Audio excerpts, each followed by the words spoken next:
Me encuentro con una personalidad que es la doctora Marianela Castés.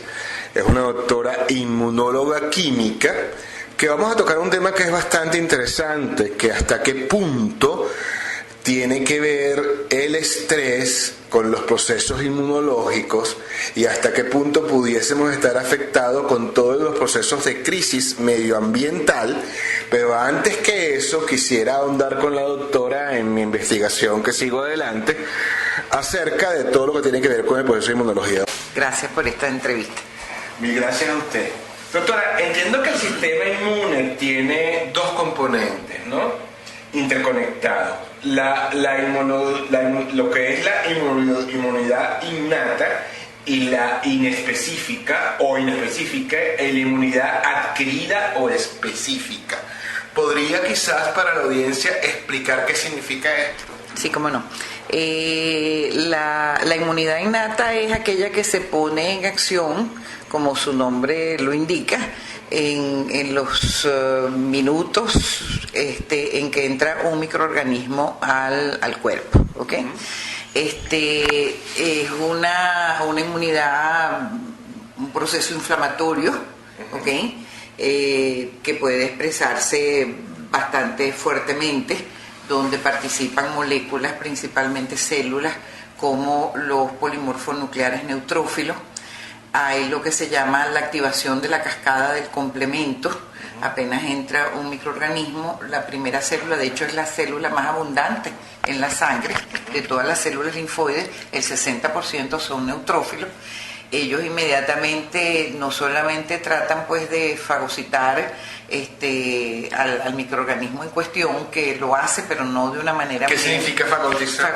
Fagocitar quiere decir ingerir, o sea, trata de comerse los elementos extraños que están entrando en el organismo. No es específica porque no hay un reconocimiento específico de cuál es el germen, ¿ok? Pero por... receptores de superficie, las células se dan cuenta que ahí hay algo que no debería estar, ¿ok? No saben lo que es, pero no es algo que normalmente debe estar allí. Vamos a suponer a nivel de un ganglio linfático.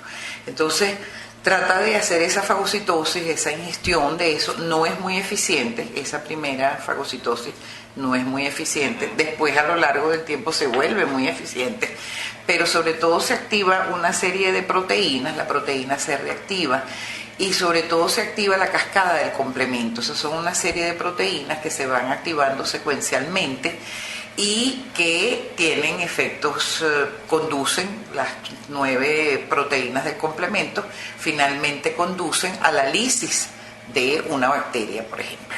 ¿Okay? ¿Qué significa la lisis? La lisis, la destrucción. Significa la destrucción de esa bacteria, inclusive hace huecos, o sea, es como que le cayó pues una gran batería, cada una va haciendo un proceso dentro de esta activación de la cascada del complemento, hasta que las últimas activan perforinas y hacen huecos en la membrana de una bacteria, de un microorganismo, y finalmente es eliminado. Eso ocurre en los primeros tiempos, en las primeras horas después que entra un proceso infeccioso. Generalmente ese proceso no es eficiente para eliminar la totalidad de las bacterias que hayan entrado. Vamos a poner el ejemplo de una bacteria. No es eficiente como para eliminar completamente esa infección. Pero se juega en ese tiempo. Es un tiempo que se da para que se vaya activando el componente específico de la respuesta inmune, que probablemente es el que finalmente sí va a controlar de una manera eficiente al microorganismo, ¿ok? No solamente el complemento activa pues esta cascada que hablé hasta la lisis de la bacteria, sino que muchas de sus proteínas son señales también para la activación de la otra cascada. O sea que a la medida que estás controlando la infección por aquí, estás mandando información: mire, esto es serio, por favor actívese la... Y durante este proceso... puedo asumir, obviamente, con la pregunta, y puede parecer ingenua, durante este proceso, ¿qué ocurre con la persona, con el individuo que está padeciendo ¿se percibe algún tipo de alteración? Bien importante esa pregunta. Bien importante esa pregunta, y aquí conectamos hasta con la psiconeuroinmunología, que es el tema que yo trabajo prioritariamente en estos momentos. Es un tema muy importante, eso que tú acabas de recalcar, porque eso ya empieza a demostrar la conexión que existe entre el cuerpo, entre el sistema inmune y nuestro cerebro, ¿ok? En esos primeros momentos hay un mecanismo de sobrevivencia importantísimo, y es que la gente se empieza a sentir mal, ¿ok? Ese sentirse mal no es provocado por la bacteria, como se pensaba hace unos años. Oye, me siento mal porque tengo un germen. No, ese sentirse mal es provocado por la respuesta inmune. La respuesta inmune, inmediatamente que empieza todo este proceso, empieza la liberación de una serie de citoquinas, que son unas moléculas que las primeras pues son inespecíficas, la IL-1, la IL-6, que atraviesan la barrera hematoencefálica y le comunican al cerebro: tenemos un caso de emergencia en el cuerpo, acaba de entrar un enemigo, ¿ok? Entonces el cerebro procesa esa información, y ¿qué es lo que hace? Hace que la persona se sienta mal. Entonces el sentirse mal es un mecanismo de sobrevivencia de la respuesta inmune en favor de la sobrevivencia del organismo, ¿ok? ¿Por qué le interesa a el sistema inmune que la persona se sienta mal? ¿Ok? Que no tenga ganas de hacer nada, que pierda el apetito, que no quiera moverse, que tenga somnolencia, que tenga ciertos rasgos de depresión hasta el punto de querer quedarse acostado. Bueno, ese es un mecanismo de sobrevivencia importantísimo, porque ya estás encendiendo las alarmas. Aquí va a haber un proceso de guerra. La respuesta inmune es un proceso de guerra en el organismo entre un sistema de defensa y unos agresores, ¿okay? Entonces le interesa que se sienta mal. ¿Para qué? Para resguardar la energía del cuerpo. A mí me interesa que la energía que yo he ido acumulando a través de los alimentos, que en el cuerpo la guardamos bajo la forma de moléculas de alta energía, que son los ácidos ATP. Tengo que decirlo. Bueno, son moléculas de ATP, y es como nuestro guri particular donde acumulamos energía. Yo de ahí tomo toda la energía que yo necesito. ¿Para qué? Para respirar, para caminar, para hablar, para excretar, para digerir. Y yo uso, vamos a suponer, todos los días 800 moléculas de ATP en las funciones normales. Cuando entra la respuesta inmune solita ella necesita 900. ¿Ok? Entonces, ¿cuál es la primera señal? Achántame a este individuo, por hablar en términos coloquiales, a que este individuo se quiera quedar quieto, porque yo necesito esa energía. Yo necesito que él no tenga hambre, para que no tenga que gastar muchas moléculas de ATP digiriendo. Necesito que esta persona se quede quieta para que no me gaste muchas energías caminando. Como no come, pues tampoco va a gastar mucho excretando, y así sucesivamente. Doctora, perdón el inciso nuevamente. Hay una matriz de opinión que probablemente es muy popular, y aquí vamos a estar dentro de lo científico, a lo popular, porque obviamente estamos hablando de salud, y quiero ser como quizás el vocero también de lo que en la calle se puede notar, ¿no? Muchos comentan, y se comenta, que nosotros estamos llenos de bacterias internamente, y que el organismo, cuando se siente alterado, se siente quebrantado, es porque hay un vencimiento probablemente de nuestra respuesta inmune. Es decir, nuestro organismo no está funcionando bien. ¿Hasta qué punto esto es cierto? Vamos a explicarlo de otra forma, ¿ok? Correcto. Nuestro sistema inmune es una maravilla, ¿ok? Está diseñado para funcionar 100% todo el tiempo.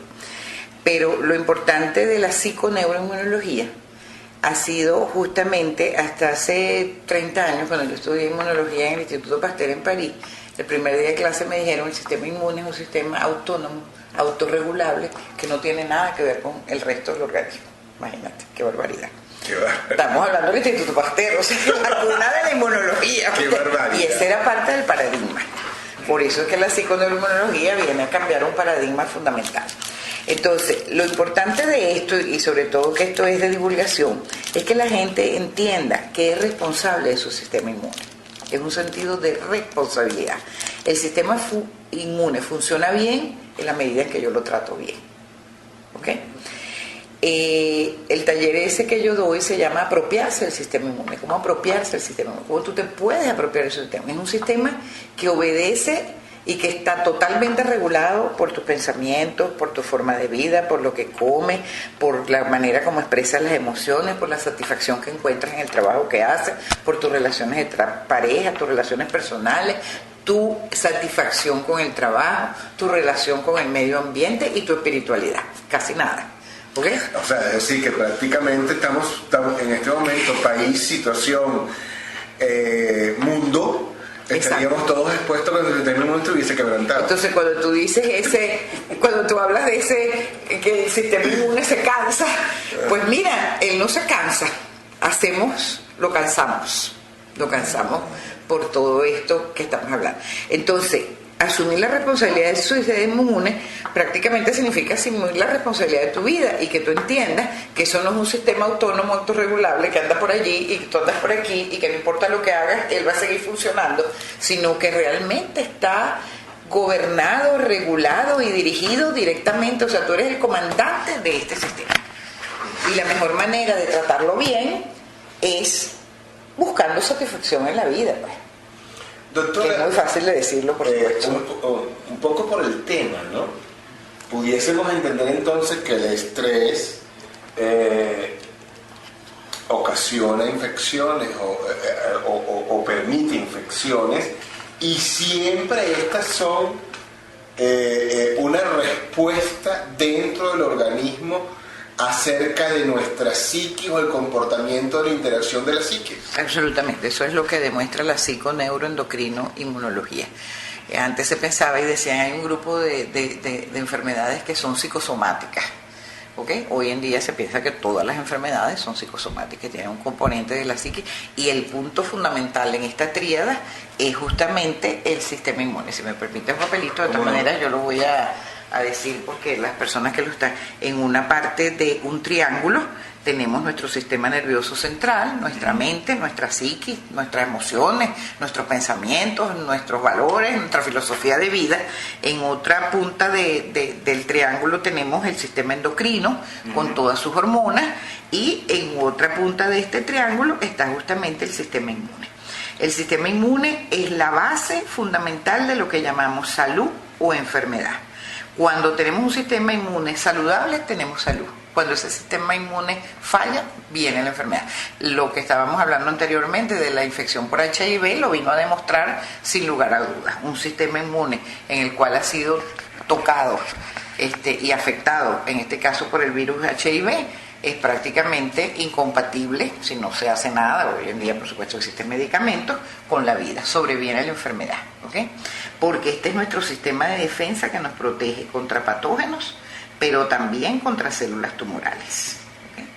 Entonces esta comunicación entre estos tres sistemas es una comunicación bidireccional, es decir, todo el tiempo el sistema inmune está recibiendo información de nuestro sistema nervioso central, y todo el tiempo el sistema nervioso central está recibiendo información del sistema inmune. Ya hablamos de una de estas conversaciones. El sistema inmune detecta un patógeno y enseguida le avisa al cerebro: este individuo se sienta mal y manténmelo tranquilito, porque yo necesito toda la energía para implementar toda la parte específica de la respuesta inmune, de la cual finalmente no terminamos de hablar. Pero el sistema nervioso central, nuestra mente, nuestra psiquis, está todo el tiempo hablando con el sistema inmune. Yo lo digo de manera coloquial, son unos chismosos increíbles, no pasa nada en un sistema que el otro inmediatamente no se entere. Este individuo tiene tal problema terrible en su vida, no quiere vivir. No quiere vivir, sistema inmune, no quiere vivir, ok, vamos a que se deprima el sistema inmune. Todos los estudios epidemiológicos en el mundo demuestran que las personas deprimidas crónicas se enferman más, de enfermedades infecciosas y de cáncer también. Doctora, dentro de esta situación, nuevamente una pregunta ingenua.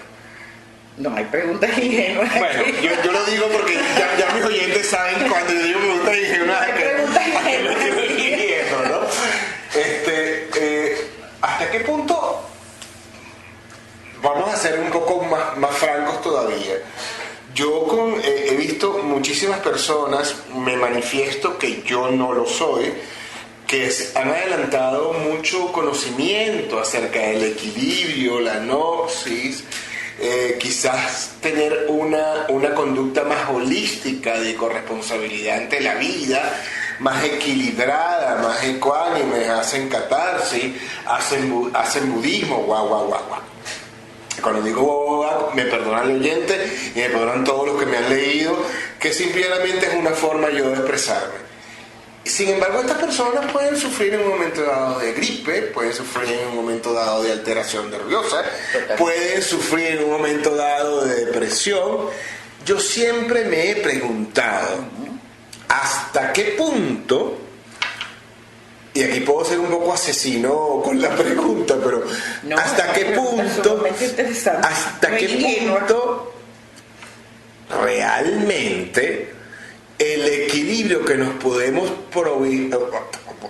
tratar nosotros de obtener por ciertos tipos de terapia, esas terapias se ven quebrantadas por realidades que existen en el ambiente que nos afectan con independencia completa de nuestro equilibrio, vamos a decir, espiritual o mental.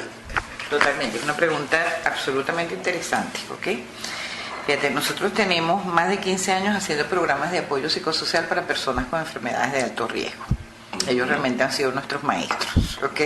Más de lo que uno pueda leer en una separata o en un libro científico, porque ahí estás confrontado con la persona, con su alma, y sobre todo que en procesos el programa está diseñado precisamente para eso, para que haya un intercambio totalmente de alma a alma entre los psicoterapeutas o los facilitadores del programa y el impaciente. Nosotros no hablamos de paciente, fíjate que yo no lo he nombrado. Nosotros queremos eliminar esa palabra del léxico, porque justamente lo que no queremos cuando una persona está enferma es que sea paciente. Queremos que sea impaciente. Ok, entonces me vas a oír hablar de impaciente porque ya se me sale solo. Bueno, entonces nuestros impacientes pues han sido nuestros maestros. Una cosa que oímos repetidamente el día de la presentación es exactamente eso que tú estás diciendo. Caramba, yo no entiendo por qué yo me enfermé. Yo como bien, ¿ok? Por los últimos años me he dedicado a aprender a comer correctamente. Yo no como fritos, no esto, no lo otro. Yo hago ejercicio, ¿ok? Además ahora estoy practicando yoga o estoy practicando formas de meditación y sin embargo yo no entiendo por qué me enfermé. Eso es lo que estás diciendo. Entonces, y la persona de apoyo corrobora eso. Pues la última persona que yo me hubiera imaginado que se podía enfermar era fulanito, ¿ok? Porque además concienzudamente se ha dedicado al cuidado de su salud, ¿ok? En el curso de la semana, entonces tenemos otras sesiones, eventos estresantes, cómo vive su vida, etc. Déjame decirte algo que contesta más o menos claramente esto.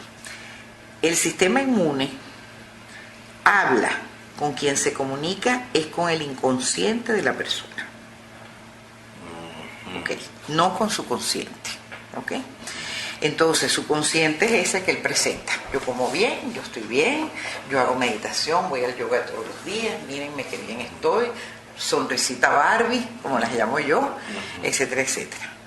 Pero resulta que no hay comunicación entre el sistema inmune y el consciente de la persona, que es el 20% realmente de nuestra mente. La gran cantidad de cosas se pasan en el inconsciente. Cuando después vas a las diferentes sesiones, que van desde hacer un dibujo de su enfermedad, y ahí descubres montones, porque ya el dibujo sí es una actividad del inconsciente, empiezas a descubrir, dices, wow, o sea, ¿qué hay aquí? ¿Ok? Cuando hablas de los eventos estresantes, te das cuenta que esa persona ha manejado eventos estresantes profundamente dolorosos en los últimos años, pero que no los ha afrontado para nada bien. A lo mejor los ha afrontado con estoicismo, con yo estoy bien, entonces medito, etc. A mí me preocupa a veces este boom de las vías espirituales, porque la vía espiritual nunca sustituye el trabajo interior, hecho con valentía de tus problemas y de las cosas que te causan dolor en la vida. Nunca debe ser un sustituto de eso. Entonces, claro, es mucho más fácil sentarte una hora, rezar, cualquier religión que sea, no importa, y decir, esto me está limpiando, esto estoy bien, cuando realmente lo que está ocurriendo es esta comunicación y esa sigue funcionando. Yo voy a quizás, doctora, y me va a permitir que usted es una dama y a lo mejor puedo ser extremadamente corrosivo con la propuesta que le voy a hacer en este momento. Pero indiscutiblemente he llegado por experiencia, incluso propia, y experiencia de personas cuando he estado en análisis, analizando cómo la gente se comporta y cómo la gente lleva su vida, he llegado a quizás a una conclusión. La sociedad nos impone quizás ciertas normas y conductas que probablemente pudiesen atacarnos dentro de nuestra respuesta en el organismo. Yo soy una persona que puedo pecar de ser muy libre en cuanto a mi razonamiento de vida, ¿no? Y me siento bastante tranquilo en mi respuesta inmune porque siempre me responde mi organismo. Ahora, ¿qué tan... A ver, la libertad conductual, ya que estamos hablando de psiquis, ¿hasta qué punto pudiese conducirnos, y a lo mejor estoy haciendo una aberración dentro de la pregunta, a tener una salud o un organismo más estable? Es decir, cuando somos menos aprensivos, cuando nos dedicamos mucho más a tener nuestra grandeza interna sin llegar al dogma o a criterios de sociabilización, no podemos lograr hacer de nuestro organismo un templo realmente mucho más conservable. Ok, voy a contestarte en dos sentidos. Primero, dijiste una frase algo así, nos ataca, en la primera parte. Yo creo que nadie nos ataca. Okay. Entonces, porque fíjate tú, porque esto me da pie a hablar de algo que es importantísimo, la diferencia que existe entre victimización y responsabilidad. Okay, victimización que va unida siempre mucho a la culpa, y responsabilidad, son dos conceptos totalmente diferentes. El sistema inmune detesta a los víctimas. O sea, de verdad, no les da tregua. No les da tregua. De verdad. El pobrecito yo, el pobrecito yo, todo me pasa a mí, la culpa siempre es que mi mamá, es que el jefe, es que la sociedad, es que el presidente, es que el no sé qué más, es que el problema mundial, es que no sé qué más. O sea, siempre la responsabilidad está fuera de ti, ¿ok? Entonces, el sistema inmune no reacciona bien entre los víctimas, porque el víctima además no permite el movimiento psíquico, porque si todo está finalmente fuera de ti en esto que nos ataca, y yo soy víctima de las circunstancias, pues mira, es muy poco lo que puedes hacer. ¿Ok? Entonces, ¿cuál es el concepto correcto? Es responsabilidad. ¿Ok? Yo soy responsable de mis actos y de mi vida. Cuando tú eres responsable de eso, no le das eres tú el que no le das mucha tregua a los demás para que te ataquen, ¿ok? Porque yo soy responsable de mis actos. Finalmente, chicos, la último deseo del ser humano es ser quien uno es, ¿ok? Indiscutiblemente, es tratar de ser quien uno es. El doctor Simonton, que yo traje una vez invitado a Venezuela, acaba de fallecer, por cierto, que es pionero de los programas de apoyo con quien yo me formé en Estados Unidos, dice, le pregunta, ¿cuál es la causa del cáncer? Entonces él dice, tratar de ser quien no se es. ¿Y cómo se podría curar el cáncer? Siendo quien uno es. Entonces imagínate tú, pues la gente, tú sabes que una causa es esto, es los tóxicos, es no sé qué más, y eso es verídico. Tú no te puedes imaginar la cantidad de veces que hemos visto en los programas a los impacientes decir y repetir esa frase una y otra vez. Una señora que yo recuerdo particularmente, yo me levanté una mañana, me vi en el espejo y no sabía quién era. Oye, eso es terrible. Claro. Entonces, el trabajo interior es alinearte cada vez más con quien tú eres y asumiendo la responsabilidad de todo cada cosa que yo hago tiene una consecuencia, pero yo me responsabilizo por ella. Eso al sistema inmune le encanta. Ok, doctor, hablando de causas, ¿cuáles serían las causas del estrés que atacarían, por así decirlo, nuestro sistema inmune? También se habla de estrés positivo. ¿Cómo es eso? ¿Podría explicar? Ok. Bueno, con respecto a la primera pregunta, las causas pueden ser... Primero vamos a ir a la definición de estrés. Por ahí sería maravilloso. Sí, porque si no estamos... Ajá. Entonces, fíjate tú, quien acuña el término estrés es un investigador que se llamaba Hans Selye, ¿ok? Se escribe así. No, así. Se escribe así. Ok. Bueno, Hans Selye es el primero que entiende el sistema de estrés es un sistema de sobrevivencia. Es buenísimo que tengamos el estrés. O sea... porque es el estrés, o sea, eso es lo que él descubre, es un sistema que permite una respuesta rápida y eficaz del organismo frente a una alteración del medio ambiente que pone en peligro nuestra sobrevida. Ese es el sistema de estrés. Las lluvias, se desata un río, ¿ok? Para ponerlo en el contexto actual. Es el sistema de estrés el que probablemente me va a permitir que yo sobreviva. Una situación de peligro, me tengo que salir corriendo para esa montaña. Bueno, corres muchísimo más de lo que tú corres normalmente. Te puedes trepar en una piedra, te puedes agarrar a una soga que te estén tirando. Después cuando tú ves todo eso, dices, ¿cómo yo puedo hacer eso? Si yo soy una persona que casi ni camino, que soy floja, que me caigo. Y mira eso lo veíamos una y otra vez después de la tragedia de Vargas. La gente brincó muros, etcétera. ¿Cómo hice yo? Bueno, esa fue tu respuesta de estrés que te salvó. Es decir, que es muy deseable que los mamíferos superiores tengamos un elemento, un proceso, un sistema en el organismo que nos permita hacer eso. ¿Qué ocurre en ese momento? Aumento de la frecuencia cardíaca, aumento de la frecuencia respiratoria. La sangre se va para los músculos para que pueda o luchar o correr más rápido. La pupila se dilata. A nivel del cerebro la sangre se va hacia la zona de tu instinto. En ese momento no necesitas ser inteligente, necesitas ser instintual, saber cuál es la mejor salida para salir de esta ola, de esta agua, de esta cosa que me está persiguiendo. ¿Y cómo se logra una fuerza superior? Porque he visto madres que han levantado carros. Totalmente, claro, porque al tener más sangre en los músculos, pues esos músculos son más fuertes, ¿ok? O sea que eso, el sistema de estrés es una bendición, Okay. El sistema de estrés como mecanismo. ¿Qué pasa? Cuando cesa el evento estresante, el estresor, las aguas vuelven a su curso, el sistema fisiológico del cuerpo, es decir, la respuesta de estrés, regresa a sus equilibrios normales. La sangre vuelve a donde tiene que ir, que es a las vísceras, compartida entre los músculos y las vísceras, a nivel del cerebro, baja la frecuencia cardíaca, baja la frecuencia respiratoria, cuando puedes estar todo el tiempo bombeando el corazón. Entonces regresas al estado de equilibrio. ¿Qué pasa? En los estrés crónicos, entonces una definición de estrés desde la psiconeuroinmunología que nosotros usamos tiene tres partes. Un estrés comienza con un evento estresante. Lo importante de la definición de estrés no es el estresor, que activa una percepción en la persona. Allí es donde está la clave. Es decir, frente a un mismo evento estresante, personas diferentes podemos percibir ese evento estresante como una amenaza horrible que prácticamente, mira, yo así no quiero vivir. Y tú oyes repetir, o sea, esto que me sucedió hace que yo no quiera seguir viviendo, ¿ok?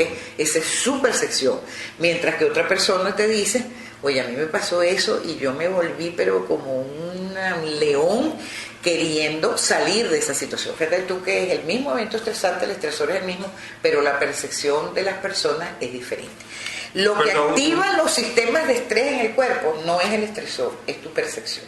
Doctora, disculpe el inciso nuevamente, la estoy interrumpiendo mucho, pero es que me vienen conceptos a la cabeza. Esto puede ser persistente. Pudiese darse el caso de personas que se levantan constantemente frente a situaciones límites. Es decir, su respuesta es, no importa, me sucedió, pero yo sigo adelante. Sí, los resilientes. El concepto de resiliencia, eso nos lleva al concepto de resiliencia. O sea, que es un concepto apropiado de los metales, que es la capacidad que tiene un metal de regresar a su posición de origen, después que ha sido estirado, por ejemplo. Entonces, Pero es más, en la resiliencia no solamente es regresar a su posición de origen, sino que tú puedes al regresar quedar mejor que como estabas antes. Ciertamente. ¿Ok? Después de un evento de esos grandes que a uno le suceden en la vida, o sucumbe, o si sales, wow, salí de este tremendo problemón y salí bien, ¿ok? Eso es resiliencia. Entonces, volviendo otra vez al sistema de estrés, lo que dispara el sistema de estrés no es el estresor, es tu percepción de ese evento estresante. ¿Ok? Mismo frente a lo que está sucediendo, habrá gente que sucumberá, pobrecito, es un evento estresante para todo el mundo, que tú pierdas tu casa, que tú pierdas tu gente, etcétera. Hay personas que van a sucumbir, lamentablemente. Yo esto no lo aguanto, esto va a volver a suceder, he perdido todo lo que tenía, no sé cuánto, y la verdad es que este mundo no vale la pena, mejor es morirse. Esas gentes van a enfermarse y van a sucumbir. Otras pueden decir, mira, a lo mejor esto es una oportunidad, la verdad es que yo vivía en ese cerro, en esa barraca, en esa quebrada, déjame ver ahora qué puedo hacer, déjame ver, o sea, ya fíjate que eso cambia totalmente, y esas personas van a sobrevivir, ¿ok? Es así. Y esto no tiene nada que ver con los procesos de educación, formación, cultura. Totalmente. Tiene que ver el que tú actives tu resiliencia o eso, tu percepción de los eventos de la vida. Es como que aquí hubiera un estresor, ¿ok? Aquí hay una respuesta emocional que puede estar caracterizada por seguridad, por paz, por energía, por alegría, por echarle chipichón, etcétera, etcétera, o puede estar caracterizada por rabia, culpa, depresión, tristeza, desesperanza. Eso es terrible, ¿ves? Entonces, frente a esto que estamos viendo, mucha gente va a caer en estado de desesperanza, ¿ok? Esa es una emoción sumamente nociva para la respuesta inmune. ¿Qué determina esto? Determina esto, es un filtro que todos tenemos. Ese filtro que todos tenemos, ¿ok? Está caracterizado por muchas cosas. Está caracterizado por nuestras creencias, está caracterizado por nuestra filosofía de vida, está caracterizado por nuestros valores, todas cosas que fueron infundidas en nosotros en los primeros 6 años de vida. Allí se determina todo. Y obviamente tiene que ver. O sea, que somos consecuencia de la madre que tenemos, entonces.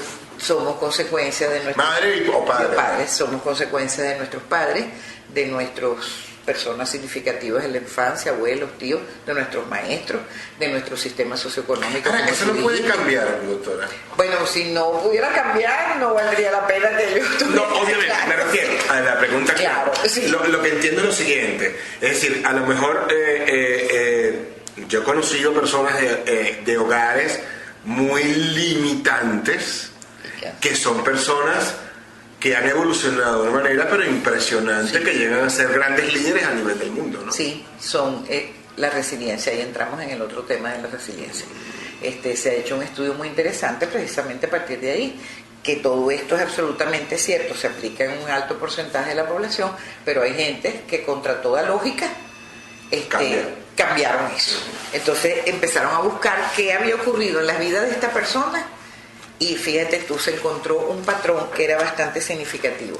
A pesar de las circunstancias difíciles que les había tocado vivir, todas habían encontrado una persona significativa en su vida que les había permitido dar el salto.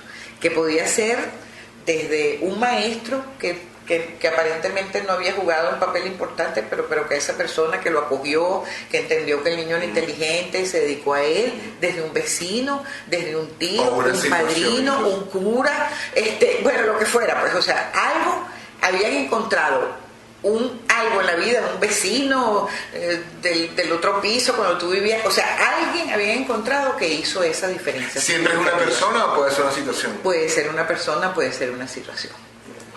Doctora, en el proceso de reducción del estrés, según mis investigaciones, existen unos bloqueadores que son los bloqueadores beta. ¿Me puede indicar qué es esto? Porque yo no sé lo que es realmente, cómo actúa y cómo se comportan, si se pueden. Aparentemente hay incluso fármacos basados en estos bloqueadores beta. ¿Sabe algo acerca de esto? Bueno, eso entra dentro del campo más de la neurociencia, que realmente no es mi especialidad, y a veces no me gusta opinar sobre lo que no sea conciencia.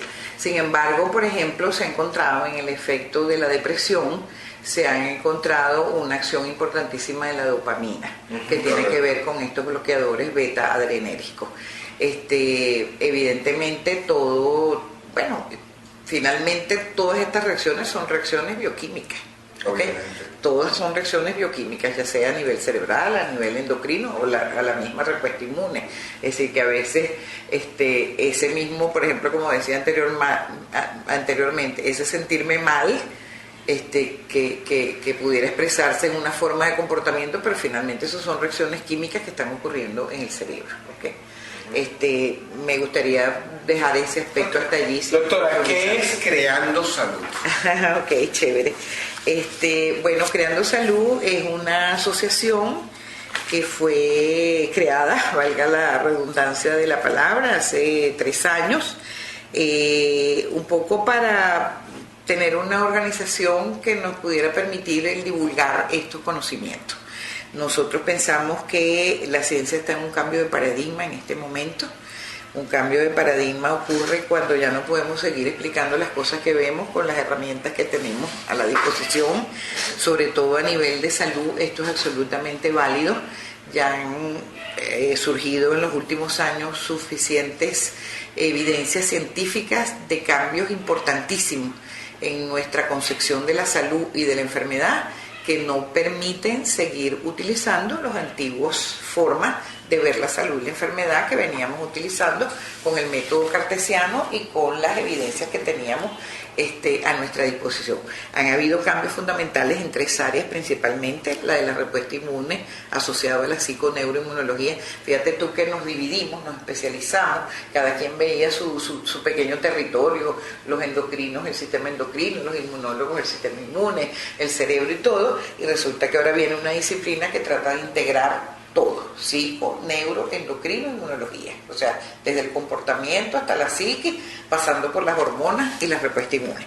Eso es un cambio de paradigma, porque ahora nos permite explicar, como hemos estado discutiendo, que tu vida realmente, tu salud, no es simplemente, como decíamos anteriormente, tener la presión arterial bien, el colesterol bien, etcétera, sino que hoy la salud es un proceso integral, ¿okay? Es un proceso. Nuestro proceso de salud, por ejemplo, si tú no tienes salud, yo no tengo salud. Y si yo no tengo salud, tú no tienes salud. Entonces a ti te interesa que yo tenga salud y te interesa que las personas que estén alrededor tuyo tengan salud. Igual me interesa a mí. ¿Okay? Nuestro proceso de salud no es un acto individual, ajeno a todo lo que pasa alrededor de nosotros, como te decía anteriormente, nuestras relaciones personales, nuestra satisfacción con el trabajo, nuestra satisfacción con el país, nuestra satisfacción familiar, nuestros pensamientos. Pareciese, doctora, que y voy a ser terrible con el comentario, pero indiscutiblemente cuando hemos sido pacientes y no impacientes, para tomar un poco sus palabras, nos hemos dado cuenta siempre como pacientes que cada médico dentro de su especialidad, cada personal de salud dentro de su especialidad, cada especialista tiene una manera de expresarse, una manera de conducirse y una manera de hacernos llegar el mensaje. Mensaje que muchísimas veces como pacientes muchos no entendemos. Simplemente nos referimos a ese especialista porque es el especialista mejor, que está rankeado dentro de la opinión pública, porque a nuestra tía, a nuestro abuelo le fue muy bien con ese médico, etc. Esto que usted me está diciendo en este momento me hace sentir que es un especialista más humanizante y humanizado, y no quiero decir con esto que los otros no lo sean, lo que quiero decir simplemente es que el proceso científico que han manejado los especialistas anteriormente los ha hecho ver como unas personas que tienen una identidad científica que cuando pasan a la capa del paciente y de quien los rodea, parece no poder permear esa información. Dentro de este contexto, no sé, este cambio de paradigma ha sufrido también un cambio de transformación dentro de la escuela de medicina. ¿Cómo abordar la especialidad suya? ¿Cómo ha sido este proceso? ¿Cuánto tiempo tiene esta especialidad en el mundo? Etcétera. Bueno, yo tengo particularmente 15 años trabajando en psiconeuroinmunología y lo estoy haciendo y lo empecé haciendo desde la universidad. ¿Hubo reticencias al principio? Sí, sí las hubo, todo cambio, pero yo te diría que ha sido como una sorpresa más bien agradable, porque cuando tú vas con la ciencia y dices, mire señor, esto está demostrado que estas las moléculas se miden en laboratorios así, así, así, así, pues mira, la gente lo entiende, inclusive hasta la misma Academia de Medicina pues está propiciando ya la psiconeuroinmunología. Tuvimos un congreso hace 2 años de la Academia de Medicina en Valencia y hubo una mesa redonda de psiconeuroinmunología. O sea que cuando ya la Academia Nacional de Medicina se apropia de algo y lo facilita, pues evidentemente ya está dando el permiso para que la gente entienda que ahí hay algo que es importante, ¿ok? Tenemos ya nosotros, esto lo damos en la Escuela de Medicina José María Vargas, de la cátedra de inmunología, la cual yo fundé. Yo en este momento estoy jubilada, pero esta clase particularmente la sigo dando yo. Tenemos un posgrado dentro de la Facultad de Medicina de Psiquiatría, donde hay una materia que se llama psiconeuroinmunología, se está dando también en la Escuela de Psicología. Y una cosa bien importante que quería mencionar, porque obviamente necesitábamos entonces formar profesionales de la salud en el área de la psiconeuroinmunología. Y ha sido un trabajo muy continuado de los últimos 3 años, personal y del equipo que me acompaña, fundamos el primer posgrado de psiconeuroinmunología a nivel de diplomado todavía, pero que ya vamos a pasar a maestría con la Universidad del Zulia y además con la modalidad de educación a distancia, lo cual nos permite llegar pues a toda la gente del país. Ya eso comenzó, ya está terminando el primer año del diplomado. Tenemos profesionales de la salud, del área de la odontología, varias especialidades de la medicina, la psicología, la veterinaria, educación, enfermería. Es decir, que realmente hemos logrado, tenemos alumnos en Puerto La Cruz, en Puerto Ordaz, en Maracaibo, en Mérida, en Táchira, en Barquisimeto, en Valencia. ¿Cómo se identifica un especialista de su área? Bueno, es un profesional de la salud. No, obviamente, lo sé, pero es un psiconeuroinmunólogo. No va a ser como, es para que la gente aplique la psiconeuroinmunología desde su propia especialidad, desde la cirugía, desde la anestesiología, desde la endocrinología, desde la inmunología, desde la odontología, ¿okay? Como educador importantísimo. Entonces, tenemos alumnos en Portugal, tenemos alumnos en Colombia, los profesores del diplomado, como no hay tantos psiconeuroinmunólogos tampoco en el país, entonces tenemos profesores en Perú, tenemos profesores en Uruguay y la mayoría de los profesores aquí en Venezuela. Entonces ha sido una experiencia realmente que a mí eso me tiene particularmente muy contenta, y ver que un aula virtual puede ser tan aula y tan humana y tan cercana como un aula en el cual tú tienes presente a los alumnos. ¿Okay? Tenemos ese diplomado que yo quería pues que la gente lo supiera, sobre todo los Perfecto. Bueno, nos quedamos aquí en una cosa un poco para terminar la idea de cuáles son las disciplinas que han cambiado este paradigma de salud. Pues está la psiconeuroendocrinoinmunología, está la epigenética, que eso sería para hacer otro trabajo, porque ya el determinismo genético, tal como lo planteó Darwin, no es cierto, ¿ok? Somos responsables también de nuestro genoma. ¿Qué tal? Entonces, bueno, cuando entres por allí, estoy segura que vas a quedar fascinado.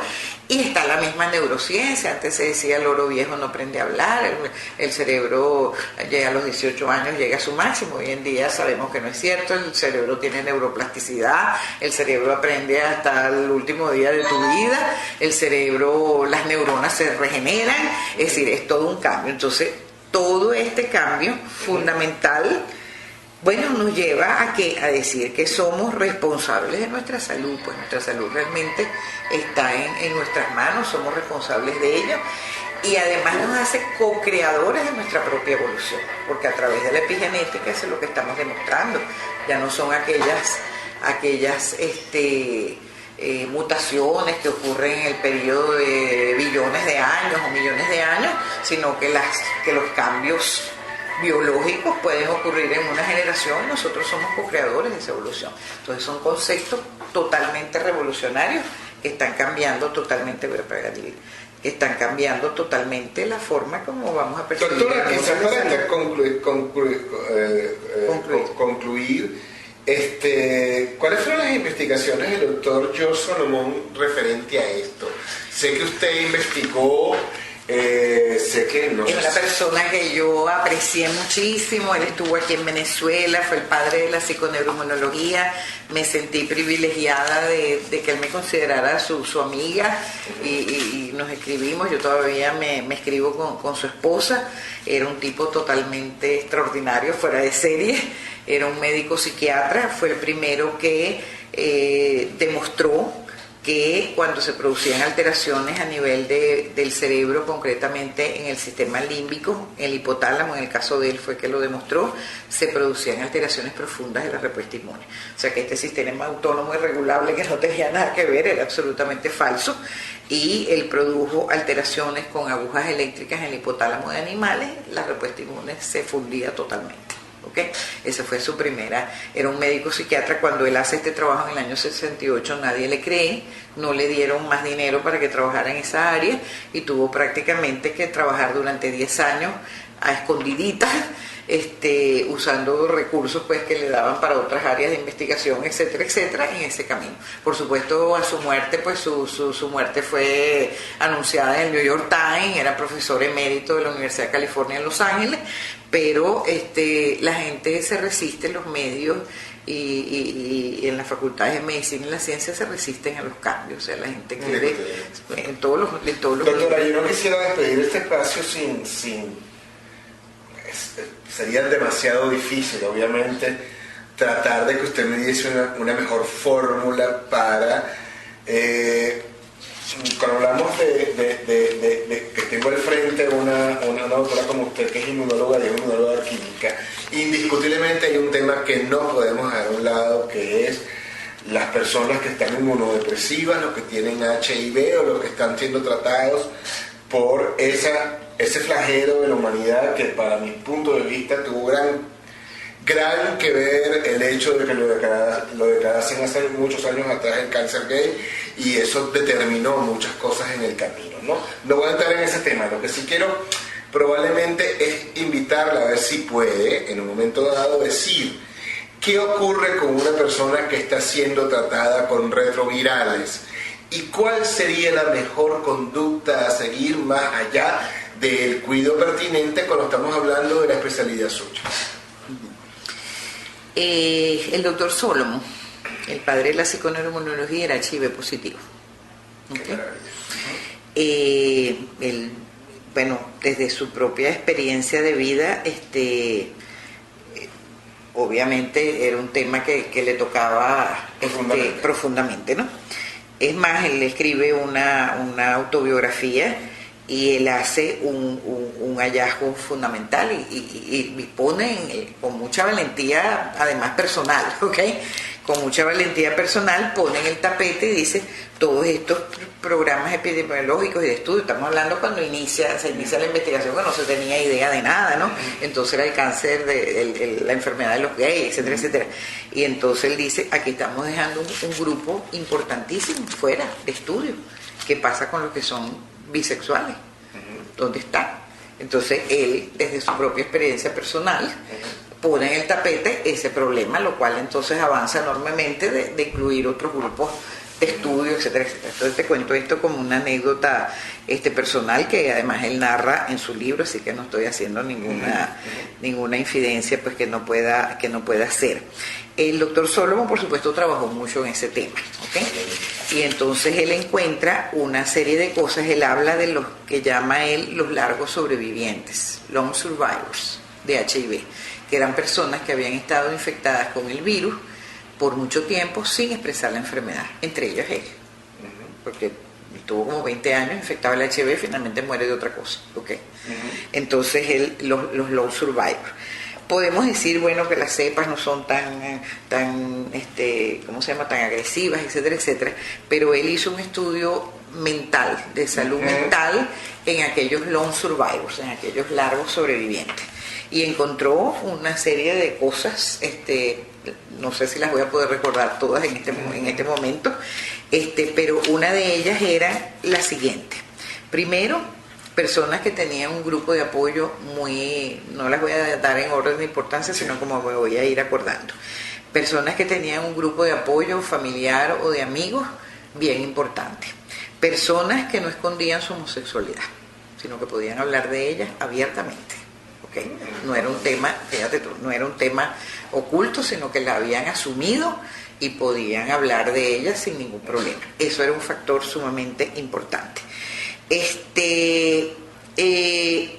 Yo diría que la aceptación de su condición y el apoyo familiar, ambos dos jugaron un papel importantísimo en que estas personas tuvieran el virus y fueran sobrevivientes por más de 10 años o 12 años en el momento que él hizo la investigación.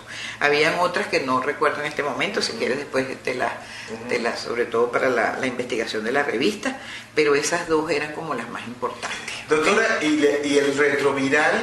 No se había una tercera que era importantísima. Esa es importantísima.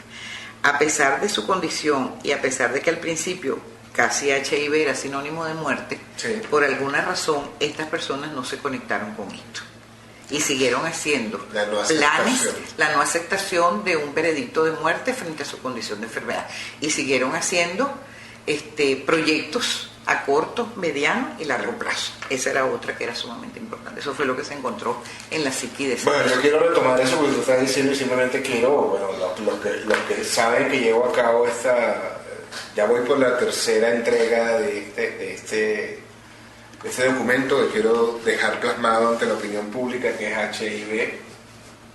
Simplemente lo que quiero, retomándolo usted por el medio, yo siempre he considerado que frente a cualquier patología, llámese HIV o cualquiera que sea, siempre hay una esperanza si la manejamos mentalmente. Absolutamente. Y eso debe ser así. El doctor Solomon, que yo lo invité aquí a Venezuela y vino a la inauguración de la cátedra de inmunología, él fue mi speaker, mi conferencista de orden en la inauguración de la cátedra de inmunología.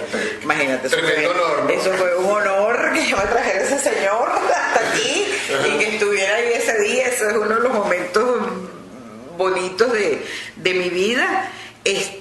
Dijo, y cuando él dijo eso, el auditorio se paró y se puso de pie. Ya no es ético, desde el punto de vista de la psiconeuroinmunología, dar plazos de vida a nadie. No es ético. Porque esto ha venido, entonces todas aquellas remisiones espontáneas que se hablaban de remisiones espontáneas, pues no son tales remisiones espontáneas, son mecanismos que implementan las personas y que conducen a las remisiones espontáneas, ¿ok? Que lo han hecho o de forma espontánea, sin ellos pues tener un conocimiento de la ciencia que hay detrás de ellos, pero que lo han hecho, y que ahora eso es lo que nosotros tratamos con nuestros impacientes cuando van a nuestros programas de apoyo, es darles justamente eso. Doctora, frente a toda pronóstico no lógico de la que le dieron a usted, siempre hay una posibilidad. De hecho, yo presido Creando Salud junto con una persona, que le dieron 5 meses de vida hace 4 años. Y ahí está. Tiene frente a usted una persona que a los 7 años le dijeron que no vivía más. Entonces, por un proceso de un riñón y vaso. Y si no me trasplantaba, aparentemente yo no iba a vivir más. Exacto, y aquí está. Y aquí estoy. Exacto, entonces, sí, exacto, entonces, okay. ¿Dónde está? Doctora, Hablamos de la psiconeuroinmunología y hablamos de una herramienta, la imaginación guiada, que es la que nos permite también el apropiamiento de esta respuesta inmune. Y tengo otro, que es el que tiene que ver con el tema de la epigenética que te contaba anteriormente, que se llama biología de las creencias, y cómo son las creencias lo que determina la biología en el organismo y no el ADN. Ahí se los dejo, señores. Simplemente es un tema para una próxima oportunidad. Doctora, esto tiene que repetirse. Indiscutiblemente no puedo permitir que usted sea una entrevistada de una sola vez. Ok, gracias. Agradezco infinitamente haber estado con nosotros. Estimados amigos, la base de la comunicación es el conocimiento. Cuando tocamos salud, esta campaña titánica que emprendí hace 3 años sigue adelante.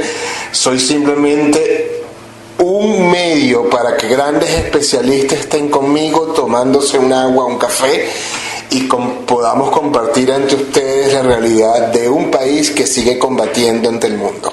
Julio César Alcubilla reportó para ustedes.